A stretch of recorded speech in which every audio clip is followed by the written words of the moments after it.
of Microsoft. It was the year 1976. A Viking spacecraft shows the first pictures of the rocky desert terrain on Mars. Hotel California topped the charts, giving the Eagles one of the biggest selling albums of all time, and the United States government issued the first of the now obscure $2 bill. And on February 3rd, 1976, Bill Gates took a stand by writing and publishing a letter in Computer Notes. He accused hobbyists of stealing software and pointed out that if they didn't start paying for the product, there would be no incentive to make software available to them. He then added his address and suggested they pay up or make suggestions.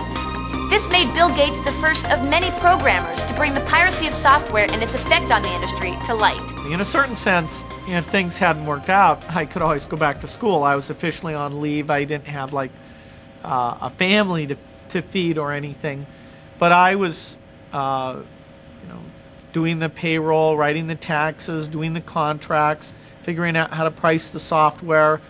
In fact, I was business oriented enough that I wrote a letter about software piracy, sort of complaining that a lot of these computer groups weren't paying for their software, and that really became a cause celeb at the time of, is it fair that this guy's asking for money? Should we pay for this stuff?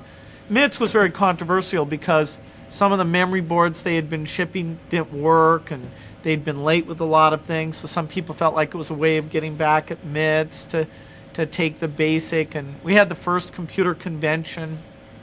There people came in. So Microsoft was a business from the beginning. Not that we had any clear view that it would ever be a large business, but I had to pay these friends I'd hired.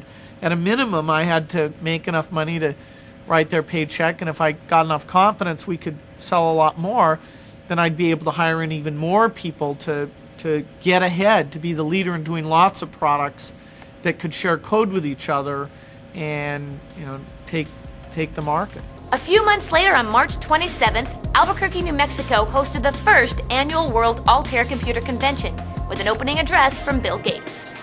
The very next month, Microsoft was proud to hire their first official full-time employee. His name was Marc McDonald. Meanwhile, in California, a loan for $5,000 was granted to Steve Wozniak and Steve Jobs, who were running a small company known as Apple. With emerging interest in technology, new magazines Byte, Computer Graphics and Art, and Dr. Dobbs' Journal of Computer Calisthenics and Orthodontia hit the stands.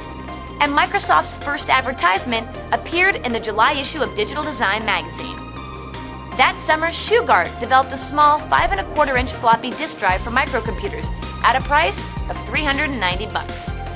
A few months later, on September 1st, Microsoft shows signs of growth by leasing office space in Albuquerque, New Mexico's two-park Central Tower building. Now, with an official Microsoft workspace, in November 1976, Paul Allen decided to resign from MITS to join Microsoft full-time. And over the course of 1976, the name Microsoft is variously written. It wasn't until the trade name registration in November that the company settled on how to spell its own name. And Microsoft was finally registered in the state of New Mexico. 1976 was a big year in the US as it celebrated its bicentennial, and Microsoft's first year, officially known as Microsoft, ended with an office, an employee headcount totaling 6 people, and revenues adding up to more than $22,000. But having an office name was just the beginning for this new company in New Mexico called Microsoft.